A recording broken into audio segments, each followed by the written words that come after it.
काफी दिन north west India में रेनफॉल एक्टिविटी रहा, जिसके कारण टेम्परेचर जो थे वो सामान्य या सामान्य से कम ही रहे। और अब हमें अगर नॉर्थ वेस्ट इंडिया की बात करें तो हम कोई ऐसा सिग्निफिकेंट वेदर एक्सपेक्ट नहीं कर रहे, बस हल्का फुल्का rainfall activity western Himalaya region, जहाँ कुछ हिस्सों में पंजाब हरियाणा में आइसोलेटेड प्लेसेस में हो सकता है।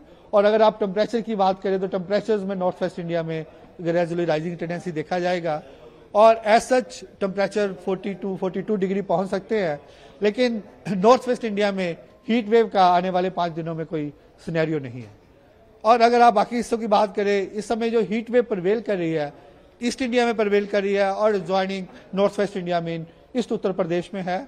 और हमारा ये अनुमान है कि ईस्ट इंडिया में हीट वेव आने वाले 3-4 दिनों में कंटिन्यू रहेगा। उसके बाद वेदर एक्टिविटी के कारण उसमें रिडक्शन हो जाएगा। इस समय हमारा जो बिहार के लिए है, हमने heat wave to severe heat wave का वार्निंग दे रखा है। और झारखंड, वेस्ट बंगाल, इसके लिए हमने हीट वेव का वार्निंग दे रखा है नेक्स्ट 4 डेज के लिए। कोस्टल आंध्र प्रदेश के लिए हमने नेक्स्ट 2 डेज एक्सपेक्ट कर रहे हैं। ईस्ट उत्तर प्रदेश हम नेक्स्ट 3-4 दिन हीट वेव एक्सपेक्ट कर रहे हैं। इसके बाद रेनफॉल एक्टिविटी के कारण वहां पे रिडक्शन हो जाएगा। अगर आप नॉर्थ ईस्टर्न स्टेट की बात करें, इस समय एक आपका वे ऑफ बंगाल में साइसस है, उसके इन्फ्लुएंस में नॉर्थ ईस्टर्न स्टेट में fairly wide spread to wide spread rainfall activity आने वाले 5 दिनों में कंटिन्यू रहेगी। उसके साथ हम उम्मीद कर रहे हैं कि वहां पे हैवी स्पेल मीन 6.5 सेंटीमीटर से ज्यादा रेनफॉल एक्टिविटी हो सकती है। अगर आप सेंट्रल इंडिया की बात करें तो सच कोई सिग्निफिकेंट वेदर हम एक्सपेक्ट नहीं कर रहे और ना ही कोई टेम्परेचर में ज्यादा चेंजेस आने वाली बात, ज्यादा चेंजेस हो सकती है। अगर हम अब साउथ पेनिनसुला की बात करें, अब कंटिन्यूस केरला में 2 दिनों से हैवी रेनफॉल हो रही है। आज भी हैवी रेनफॉल हुई है और जो डिस्ट्रीब्यूशन था फेयरली वाइड स्प्रेड तक रहा, fairly wide spread to wide spread रहा है।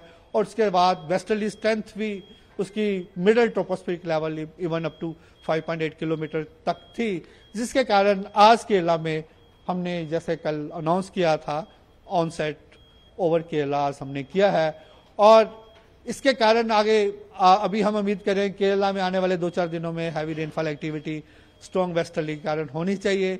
और इसके अलावा आगे हमारा अनुमान है जैसे नॉर्थ ईस्ट इंडिया में रेनफॉल एक्टिविटी चल रही है, आने वाले 48 आवर्स में रेनफॉल जो advance of south west monsoon है वो नॉर्थ ईस्ट इंडिया का भी कुछ हिस्सा कवर कर सकते हैं।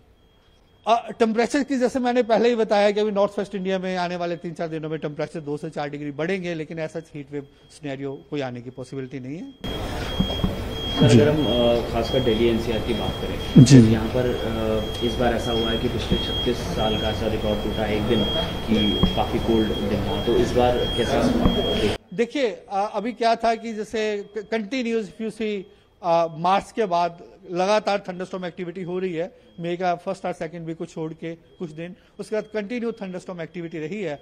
और कंटिन्यू थंडरस्टॉर्म एक्टिविटी के कारण ही टेम्परेचर थोड़े कम हुए हैं। लेकिन ऐसा अब हम फ्यूचर में जो एक्सपेक्ट नहीं कर रहे आने वाले 6-7 दिनों में कोई ऐसा सिग्निफिकेंट कोई थंडरस्टॉर्म एक्टिविटी हो, इसलिए टेम्परेचर्स उसमें थोड़ा ग्रेजुअली बढ़ते जाएंगे।